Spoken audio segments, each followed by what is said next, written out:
Yeah. Now I have a something that had come up years back, and I think it was your house and Zabo's house. The table and the chairs and the stools that Dave Draper made. Yes. They were heavy. Yes. He made those stools out of the pilings in the Ocean Park Pier, right? That's right. POP. It was called POP. Carry Pier. those big. I still have the tables. All right. Did he carry those poles home? Yes, he carve did. them up. Yes, he did. Burn them. Yep. Wire brush them. Yep. Finish them up. Yep. And made furniture. And he made furniture out of POP Pier. Now, there was an artist. There was an artist living in this bodybuilding mind. Right. There was an artist that people couldn't understand. I mean, his work with wood was unbelievable. Oh, yeah. And it was forever when he made it because it was so overkilled. And it was great. And how he got that technique to do it, I mean, he had to see it from somewhere, or it was just in his head to do. Yeah, I don't know. I think he was just creative. It was so creative to do. Well, where he got that idea. But, I remember one day you had us come over and move it. There was you and I, Franco. Yeah, when I moved, that's right. Like 4 or 5 of us guys to lift it, right? Now remember, he delivered it. Well, I'm getting there. We lifted that piece, and it was like a cement truck. It was like hernia. Yeah, like one house to another. One house to and another. Your wife said, yes. Dave brought this over in a truck and loaded it by himself. That's right. And when he was doing it, from what I understand, I think the postman asked my wife, she, Jesus, boy, it looked heavy. You want, maybe I should give him a hand? He said, no, it's fine. Yeah. He tilted it and he brought it in, all by himself. Now, today you would need a machine to do it. Absolutely. How did he do that? How did he move it around? Yeah, that's one of the wonders of the world. Oh, it was Samson. Yeah, unbelievable. It was Samson, yeah. So you're training nowadays. You train here at Gold's now? Yes, I do. What time do you come in? Oh, I'm here early. I'm here before 6. Yeah, because you have a busy day. Yeah, very busy. Even though you're older and retired, you're busier now than ever. Very busy, yeah. I'm very busy, yeah. You remember Arnold used to say, I'm very busy and important. Very busy and important. Do you still train the same way? No. I do, one day I do iron. Yeah. I do the whole body. And the next day I just do cardio. Oh, and that works pretty good. And that's what I do. I spend an hour here, each day an hour. Yeah. And that's it. I don't go more than an hour. If it's an hour and I'm not done, I leave. Yeah, I do the same. How's your diet now? I just watch the sugars, you know. Yeah. I watch, the biggest thing is the sugars and the calories. Yeah. And I keep my body weight down. I mean, I'm 25 pounds lighter than when I competed. Yeah. But I don't want to be heavy. No, it's I better. want to be light. It's better to be lighter as you go older. Yes. And so many guys today train heavy. They see the magazines, for example, in Winter's magazine, you'll see them lifting tons and tons of weight, Yeah. which is usually set up just for the photo. Right. They don't train that way. No. It's impossible. No. So you guys that see that, you always say, those guys really train that heavy. No, maybe a few of them do. Maybe a few of them have that kind of power. But your joints won't last, your tendons won't last, and you'll be, by the time you're 35, you're done. You're finished. Yeah. You're finished. That's Train right. sensibly. Yep. Train sensible. And remember that as you get older, what happens is the muscles get weaker because of nature. Right. But what tears on you is the ligaments. Right. The ligaments go that hold everything together, and the joints, and you start to get those kind of pains. It's hard to go away once you pass 60. So you have to learn to control the weight. You have to do a little higher reps and train quicker. You have to go when you're probably not ready. Right. When you think you're not ready, do another set. Exactly. Use lighter weight, fool the muscle. Right. You have to fool the muscle. You can't think you're going to use heavy iron because you're going to hurt yourself. No, it's all in the strictness of the muscle and how you work it, and slowly and focus on what you're doing and not throw the weight up, because there are so many people throw the weight up. Right. And you see them in gyms for years. You and I've seen guys come for years and years and their body never changes. They're doing something wrong. It's either their training or most part it's their diet. Yep. The diet's the key. Yep. It all is diet. It's all, as you get older, it's diet. Yeah. Because you can't spend 3 hours like we used to in the gym every day. Right. And you're moving around when you're younger. Right. A lot. You're Yeah. going out, you're chasing this, you're running here, you're doing that.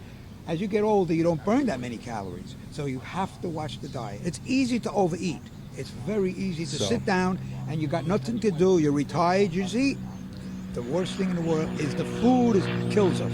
Too much food. Yep. You know that guy? Yeah. Okay. All right. This is going to go into 3 parts because this has been so good and we've gone quite a bit, and I'm going to cut it into 2 segments. So there'll be a part 3 to this as well. But just to finish up, the rest of your life, hopefully it'll be a long one. What do you see yourself doing? The same lifestyle? Yeah, I think it's I'm not a fancy person. Little things I'm happy with, and that's it. Whatever I wanted to obtain, it's not going to happen no more.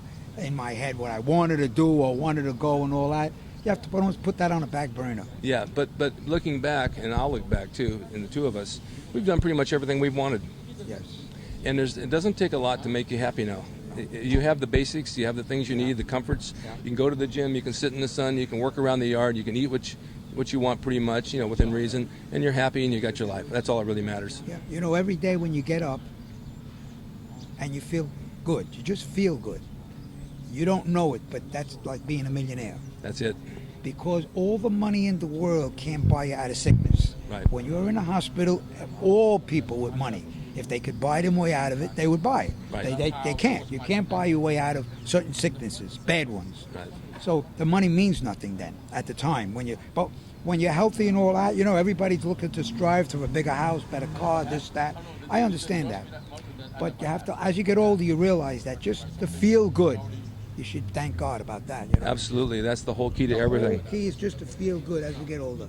Yeah. Well, let me tell you something. As the old saying is, every day above ground is a good day. Yeah.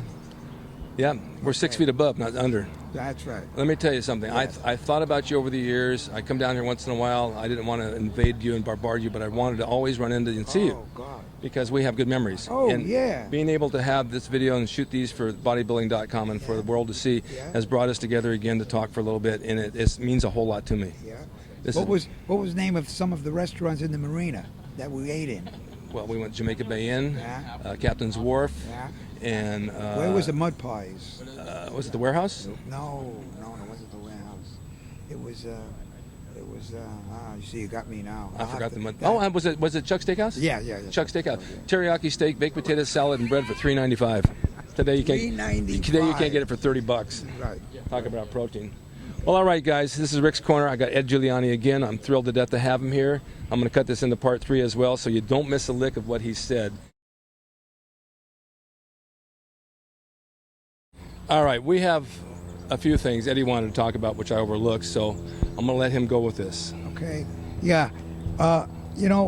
Before I forget, I just want everybody to know out there that's watching this and listening to it that my dear friend here, my very, very dear friend, had the privilege and the honor of creating the 2 T-shirts that became worldwide famous for these 2 bodybuilding gyms that became worldwide famous, which would be World and Goals, or Goals and Worlds, however you want to put it.